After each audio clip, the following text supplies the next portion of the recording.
राधे राधे दोस्तों, आज हम शिव पुराण का पाठ शुरू करते हैं। शुरू करने से पहले मेरी आप सबसे विनती है कि मेरे चैनल को सब्सक्राइब, लाइक और शेयर करना ना भूलें, ताकि हम आपके लिए अच्छी अच्छी कथाएं और पुराणे ला सकें। ओम नमः शिवाय। चलो आइए शुरू करते हैं। राधे राधे दोस्तों, आपका फिर से स्वागत है मेरे YouTube चैनल राधे श्याम में। आज हम आपको आगे की कथा सुनाते हैं। चलो आइए शुरू करते हैं। मैना का कोप भवन में प्रवेश, भगवान शिव का हिमवान के पास सप्तऋषियों को भेजना तथा हिमवान द्वारा उनका सत्कार। ब्रह्मा जी कहते हैं ब्राह्मण रूपधारी शिव के वचनों का मैना के द्वारों पर बड़ा प्रभाव पड़ा और उन्होंने दुखी होकर पति से कहा, गिरिराज, इन वैष्णव ब्राह्मण ने शिवजी को की जो निंदा की है उसे सुनकर मेरा मन उनकी ओर से बहुत खिन्न एवं विरक्त हो गया है। शैलेश्वर रुद्र के रूपशील और नाम सभी कुत्सित हैं। मैं उन्हें अपनी सुलक्षणा पुत्री कदापि नहीं दूंगी। यदि आप मेरी बात नहीं मानेंगे तो मैं निसंदेह मर जाऊंगी। अभी इस घर को छोड़ दूंगी तथा विष खा लूंगी। पार्वती गले में फांसी लगाकर गहन वन में चली जाऊंगी अथवा उसे महासागर में डूबो दूंगी, परंतु अपनी बेटी को रुद्र के गले नहीं मंडूंगी। ऐसा कहकर मैना तुरंत को भवन में चली गई और अपने हार को फेंककर रोती हुई धरती पर लौट गई। इधर भगवान शिव को इस बात का पता लगा। तब उन्होंने अरुंधति सहित सप्तऋषियों को बुलाया तथा मैना के पास जाकर उन्हें समझाने की आज्ञा दी। शिव जी का आदेश प्राप्त कर भगवान शिव को नमस्कार करके वे दिव्य ऋषि आकाश मार्ग से उस स्थान को चल दिए जहाँ हिमवान की नगरी थी। उस दिव्य पुरी को देखकर उन सप्तऋषियों को बड़ा विस्मय हुआ। वे हिमाचल पुरी की समस्त प्रशंसा करते हुए सब ऐश्वर्यों से भरे पूरे हिमवात के घर जा पहुंचे। उन्हें सूर्य तुल्य तपस्वी सातों ऋषियों को दूर से आकाश के रास्ते आते हुए देख हिमवान को बड़ा विस्मय हुआ। वे बोले, ये सात सूर्य तुल्य तेजस्वी मुनि मेरे पास आ रहे हैं। मुझे प्रयत्न पूर्वक इस समय इनकी पूजा करनी चाहिए। सबको सुख देने वाले हम गृहस्थ लोग धन्य हैं, जिनके घर पर ऐसे महात्मा पार्षद पदार्पण किया करते हैं। ब्रह्मा जी कहते हैं, इस समय वे मुनि आकाश से उतरकर पृथ्वी पर खड़े हो गए।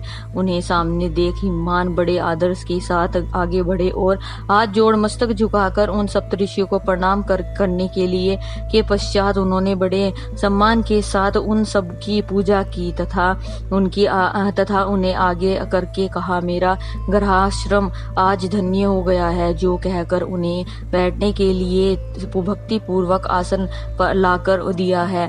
अब जब वे आसनों पर बैठ गए हैं तब उनकी आज्ञा लेकर हिमवान भी बड़े बैठे और उन ज्योतिर्मयी महर्षियों से इस प्रकार बोले। हिमवान ने कहा, आज मैं धन्य हूँ, कृत्य हूँ। मेरा जीवन सफल हो गया है। मैं लोक में बहुत से तीर्थों की भांति दर्शनीय बन गया हूँ, क्योंकि आप जैसे विष्णु रूपी महात्मा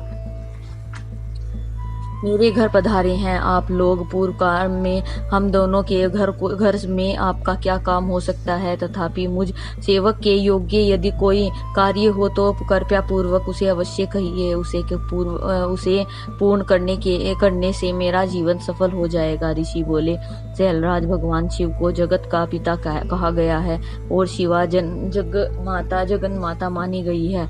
अतः तुम्हें महात्मा शंकर को अपनी कन्या देनी चाहिए। हिमालय हिमालय, ऐसा करके तुम्हारा जन्म सफल हो जाएगा तथा तुम जगत गुरु के भी गुरु हो जाओगे, इसमें संशय नहीं है। मुनिवर सप्तऋषियों का यह वचन सुनकर हिमवान ने दोनों हाथ जोड़ उन्हें प्रणाम करके इस प्रकार कहा।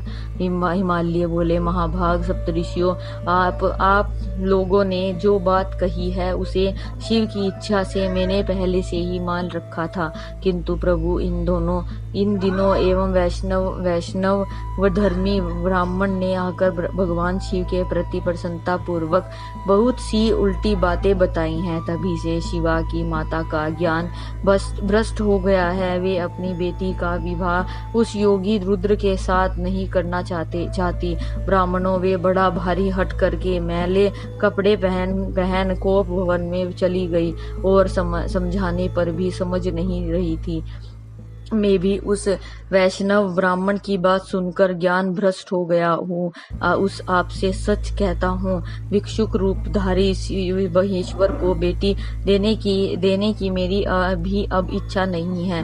ब्रह्मा जी कहते हैं, नारद मुनियों के बीच में बैठे हुए शैलराज शिव की माया से मोहित हो उपयुक्त बात कहकर चुप हो गए। तब उन सभी सप्तऋषियों ने शिव की माया प्रसन्नता करके मेनका के पास अरुंधति को भेजा। पति की आज्ञा पाकर ज्ञानदायिनी अरुंधति देवी तुरंत उस घर में गई जहाँ मैना और पार्वती थी। जाकर उन्होंने देखा मैना शोक से आकुल होकर पृथ्वी पर पड़ी है। तब उन साध्वी देवी ने बड़ी सावधानी के साथ मधुर और एवं हितकर बात कही है। अरुंधति बोली, साध्वी रानी, मैन के उठो, मैं अरुंधति तुम्हारे घर में आई हूँ तथा दयालु सप्तऋषि भी पधारे हैं। अरुंधति का स्वर सुनकर मेनका शीघ्र उठ गई और लक्ष्मी जैसे तेजस्विनी उन पार्वती पतिव्रता देवी के चरणों में मस्तक रखकर बोली। मैना ने कहा,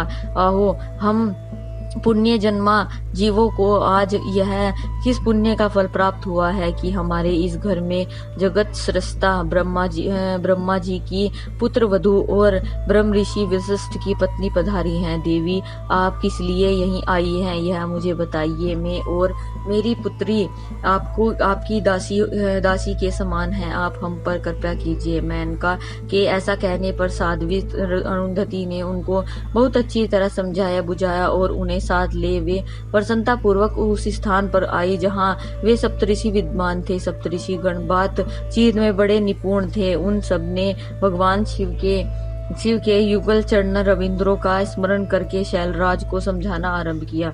ऋषि बोले, शैलराज, हमारा शुभकारक वचन सुनो। तुम पार्वती का विवाह शिव के साथ कर दो और संहार करता रुद्र के सुसर हो जाओ। शंभु सर्वेश्वर ये किसी से याचना नहीं करते हैं।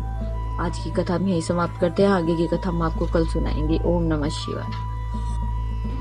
अगर आपको मेरी वीडियो अच्छी लगी तो बेल आइकन दबाना ना भूलें ताकि आपको मेरे आने वाली वीडियोस का नोटिफिकेशन मिलता रहे। धन्यवाद। ओम नमः शिवाय।